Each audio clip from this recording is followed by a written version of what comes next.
Fala pessoal, muito bom dia.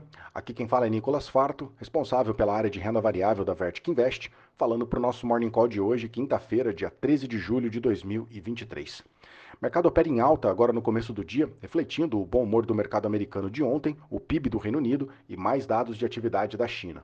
Lá na Ásia, hoje o fechamento foi positivo na esteira do otimismo de ontem no mercado americano.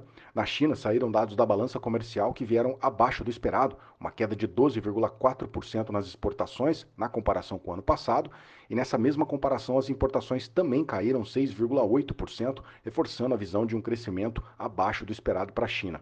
Ainda assim, as importações de petróleo por lá cresceram 45% nesse ano, sugerindo uma possível melhora na recuperação da atividade econômica chinesa.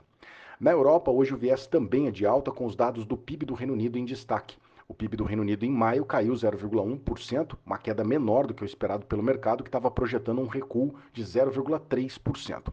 O número melhor do que o esperado sugere que a economia inglesa possa evitar uma queda no segundo trimestre do ano, mas dado que é o país com o maior nível de inflação do G7, ele ainda pode ter uma contração no segundo semestre de 2023. Nos Estados Unidos, ontem o fechamento foi positivo, refletindo o otimismo do mercado depois da publicação do relatório de inflação. Em Nova York, ontem o Dow Jones subiu 0,25, o S&P teve alta de 0,74 e o Nasdaq acumulou uma alta mais forte de 1,15%. O grande destaque do dia foi a inflação ao consumidor americano, que teve uma alta menor do que o esperado, um crescimento de 0,2% no mês de junho, contra a expectativa que era de uma alta mais forte de 0,3% para o número cheio. O núcleo da inflação também veio com um crescimento menor do que o projetado, veio com uma alta de 0,2%, enquanto o mercado também projetava uma alta de 0,3%. Apesar disso, os salários vêm crescendo num ritmo maior do que a inflação, o que dificulta o trabalho do Banco Central de trazer a inflação para a meta, que é de 2% ao ano. De qualquer forma, ontem o clima foi de otimismo, com o mercado agora tentando antecipar se o Fed vai continuar subindo os juros depois da reunião agora do dia 26 ou se essa vai ser a última alta do ciclo. O setor de tecnologia, que costuma ser mais sensível às taxas de juros, foi o que melhor performou dentro do S&P ontem e acumulou uma alta de 1,30%. Agora os investidores devem acompanhar o começo da temporada de balanços para tentar antecipar uma possível recessão na economia americana em função das taxas de juros mais altas nos últimos meses. Hoje, lá na agenda americana, sai a inflação ao produtor de junho, medida pelo PPI, o número sai às 9h30 da manhã.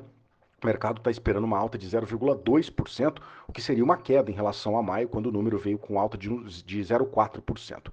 No mesmo horário, às 9h30 da manhã, vão sair os pedidos de seguro-desemprego semanal, que também pode reforçar a tese de uma postura menos agressiva do Banco Central se o mercado de trabalho sinalizar uma queda. Vamos atualizar os índices agora. S&P Futuro está subindo 0,30%, Eurostock 600 está subindo 0,60%, o FTSE lá de Londres está subindo 0,31% agora. No Japão, o Nikkei fechou com uma alta de 1,49% e na China, o índice de Xangai fechou com alta de 1,26%. O índice de mercados emergentes está subindo bastante, alta de 2,24% agora, enquanto o DXY, o dólar index, está caindo 0,23%. Os juros de 10 anos dos Estados Unidos também com uma queda de 1,06% agora, cotado a 3,81 no anual. O índice de commodities da Bloomberg está subindo 0,49% e o petróleo opera em alta.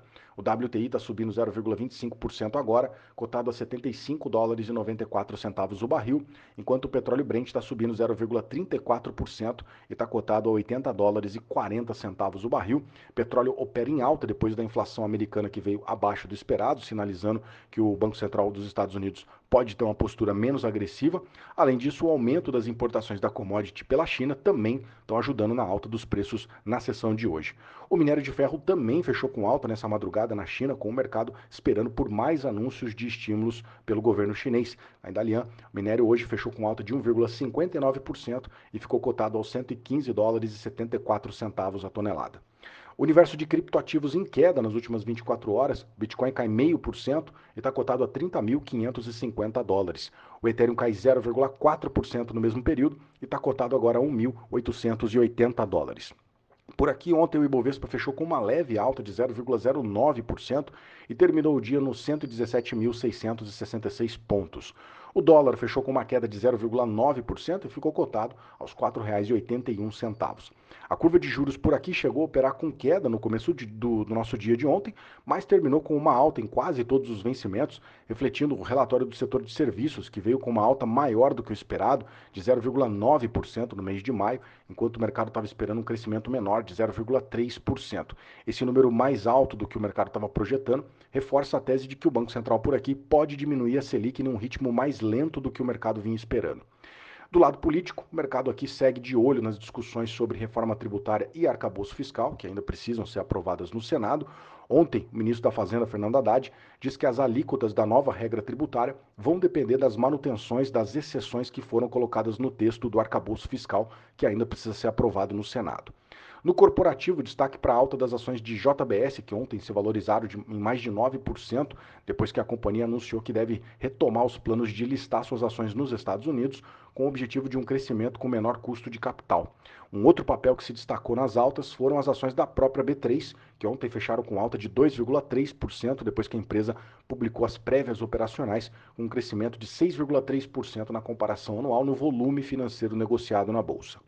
Entre as quedas, destaque para Pão de Açúcar, que ontem caiu 5,28%, depois que a empresa já se valorizou bastante desde o final do ano passado, quando começaram a surgir as notícias de venda da participação do grupo colombiano Êxito no quadro societário da companhia. Queda também para as ações da Azul, que ontem perderam 4,2%, aumentando a correção depois que o papel subiu quase 30% no mês de junho. Bom, finalizando hoje aqui, a agenda está mais vazia, o mercado local deve acompanhar as novidades em relação às reformas que estão tramitando no Senado e as notícias do mercado externo que devem também influenciar na precificação de ativos brasileiros na sessão de hoje. Bom, esses são os destaques, eu agradeço a sua companhia e te desejo um excelente dia, um grande abraço, valeu e até amanhã.